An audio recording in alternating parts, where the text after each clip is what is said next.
Hi, I'm Brian of WVGamers. Growing up, I played a lot of card games spades, poker, rummy. We always used these same cards that pretty much all grandparents and many parents had, these just basic drab backs with your basic fronts on them. Um, they get the job done, there's nothing wrong with these, but for children, it's a little boring. It's just like, why am I going to keep my attention on these for very long? They're just plain. That's why one company wants to give you a solution to that and make a game that's a little more approachable by children while also allowing you to have your fun with your classic card games. So, buy cards. That's why we're going to be talking about a prototype that is a game that is currently on Kickstarter, Dragon's Wild. It is a game for 3 to 6 players, and basically it's going to play a lot like Gin Rummy. So anybody familiar with Rummy, you're going to be able to follow along with this very easily. It does introduce its own little twist to the game, but for the most part, if you're familiar with those series of games, then you'll have no problem playing Dragon's Wild. So instead of having your traditional 4 suits with 13 cards in them, this game introduces 8 suits with mythical creatures with pretty artwork. Now, the artwork in the game is not final, so what you see here is just the current versions. Anything is possible based on stretch goals of the campaign and any changes that they decide to make up until the actual printing of the game. But this is going to give you a pretty good idea of what to expect from the Kickstarter. So, like I said, it has the 8 different suits, we're going to call them. And in each suit, there's 1 through 8. So, in addition to that, you have a 9th suit, which is your wild suit. And these are dragons. And there's going to be 6 of these in the deck. So, basically what's going to happen is you're going to be trying to create melds, which are basically groupings of 3 or more cards that follow one of 2 rules. Your set melds, you're collecting cards of all the same number, regardless of suit, because there's only one of each suit anyways, or your runs, which is sequential suits or sets of cards that follow or the same suit and follow a sequential number. So you're 1, 2, 3, 5, 6, 7, and so on. And then there's also wild cards, as I've already mentioned, that you'll be able to use to put in place of any of the cards that you may be missing. So the goal of the game is to have the most points before the end. Now, the game does say you can set whatever conditions for the game length that you want. So if you wanted to allow everyone to be dealer, and then once you've gone through all of the rounds for everybody playing a dealer, the game could be over, whoever has the most points. You can also set a point threshold where it's like first player to 200 points wins the game. Whatever you like to do, that's the wonderful thing about card games like this. It's very flexible. So, to set up the game, you're going to take all the cards, shuffle them together, and deal out 7 to all the players. And we'll just act like there are 7 players here with me. Well, not 7. 3 players here with me. And one player is, in addition to being dealer, is also going to be keeping track of the round. So you're going to have a card like this and some kind of token. In the final version, it might be a little wooden token. It's hard to tell based on the stretch goals. I encourage everyone to go and check out the Kickstarter to find out what their plans are. So what you'll do is you'll put the little token at the beginning of the first round. Basically, what's going to happen is the sooner that you can create your melds, the more points you're going to get. Unlike other variants of Rummy, all the cards are going to be worth the same value, and that's going to be determined based on whatever this is. So in the first round, cards set into a meld are going to be worth 8 points each. So if you set a meld of 3 cards on your first round, that's 24 points. The next round, that same thing is only going to be worth 21, 18, 15, and so on. So once you get down to round 8, everything from round 8 and on is just worth 1 point per card in your meld. And we'll talk about final scoring because there are a few other considerations as well. But for the most part, that's how scoring is going to work. So once you understand that, we will flip over a card from the top of the deck to start off the discard. Now I'm going to talk about the order a little backwards, just because there is a special action you can take, but you can only take the special action once you actually have a set in front of you. So I'll talk about that in a minute, but I'll mention that there is the third option.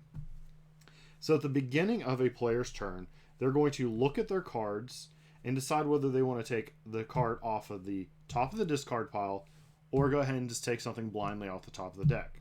Once they do that, they'll add it to their hand, and then they'll see if they have cards to create a meld. So, as I was mentioning earlier, that could be a meld of a set meld, which is 3 of the same number. That could be a run meld. Let me get these in the right order. All the same suit, but sequential order. You can even swap in a wild in there. So there's a wild. But something special happens if a wild ends up... Well, we'll talk about that here in a minute. There's a special rule for the wild for the special action. So you'll create one of those if you can, and whenever you have played your one meld, you're going to then discard a card. And then that's the end of your turn.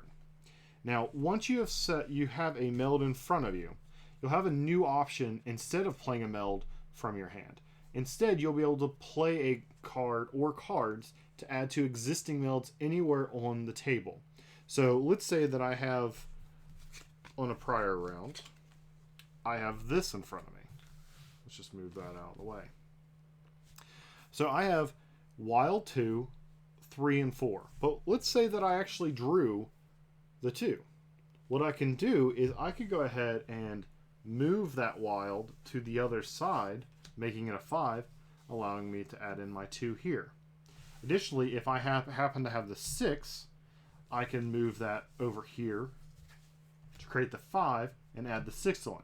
Now, once the wild is in between cards and no longer on the end, you no longer can do that action. You'll still be able to add cards to it, but you won't be able to move the wild. There's only allowed to be one wild in any given meld. So that is one of the restrictions. So, summary of that. On your turn, after you have a meld, you'll be able to play a set meld, a run meld, or add to an existing meld. You're only allowed to do any one of those actions, and if you are adding to a meld, you can only ever add one to one meld. You can add multiple cards to a meld, but only to one meld can you make any modifications. Whenever you play any cards out of your hand on a turn, you will add up the points based on how many cards you placed out. So on round 1, let's say I did lay out a 4 meld by some chance. That would give me 32 points. Let's say on round 2, somebody had a meld out there and I just simply added 1 to theirs. That would give me 7 points. On round 3, I happen to have 5 cards somehow. I've managed to get a powerful hand. I would get 30 points because I'd get 6 points times those 5 cards. And so on and so on. So you'll want a piece of paper or a phone or something to keep track of all the points. So this is going to continue in the same fashion until somebody has gotten down to 1 card in their hand and then are able to discard that 1 card. If you ever end your turn with no cards but you were unable to discard, you don't actually end the round. It continues on. Somebody must be able to discard their last card to end the round. Now, once the round's over, the final scoring for that round will kick in. Obviously, the player who went out, their score is already in because they'd already played all their cards. But for everybody else, they're going to be penalized for any cards remaining in their hand. So any wild card, these cards, that's going to be -3 points to your score. Any of the other cards is just -1 point. So that does not care what round it is. It's just a flat, easy number to kind of remember. One additional thing that you'll be able to do, and this is where the talking about things a little backwards is going to happen. So there is a new function in this game that's not in your traditional game of Rummy. Let's say I discard this card and it goes to the next player's turn. Before the next player draws either card, other players are able to say, hey, I would like to buy that card. It's now the active player's decision whether that player may take that card or not. If they say yes, the buying player must take that top card and a top card from the deck. It's kind of like their payment. Because remember, you want to get rid of all the cards as soon as possible. But as the seller, the active player, let's say I say, no, you can't have that. Then I must take that. So it's penalizing me for denying that person from buying it. Before you ever start your turn, 3 buy actions may be performed by any player except yourself. You may not buy the cards yourself. If you happen to wanted that card and decided to pass on it, you'll have to wait until another player's turn and buy multiple times to get the card you wanted. So, if at any point the deck does run out of cards, you'll just simply take all these cards in the pile, shuffle them, and put them back out. And basically, that's how the game's going to run. You're going to play until whichever of the game conditions that you set in the beginning of the game is triggered. Whether that's going to be a number of rounds that you agree to, a specific set score that you agree to, whatever the in-game condition, that's what it's going to be. So as you can see, it is a lot like Rummy, but it has its own unique twist. What I like about it is it simplifies the game of Rummy. When we would play Rummy, we would be talking about scores all the way up into like the 500s, the thousands, because each of the different card types had different values. Your numbered cards, 2 through 9, were worth 5 points, and this is traditional Rummy. Gin Rummy I haven't actually played, so I'm talking from the normal Rummy. Then your 10s and face cards would be 10 points, and the aces would be 15 points, and if you were playing with jokers, those would have a different value as well. So this simplifies all that. It makes it much easier for children and families to enjoy. So I really do like this. Like I said in the beginning, I play a lot of card games when I was younger. We probably played card games at least 2 or 3 times a week. We didn't play a whole lot of board games. This is a new thing for me. Yeah, we played a lot of card games. So I highly encourage people to go and check this game out. Like I said, this is a prototype, so things may be a little different in the final version of the game, but it is live for the next 32 days on Kickstarter as of the recording of this video. So I highly encourage you to go and check out Dragon's Wild. Thanks, everyone.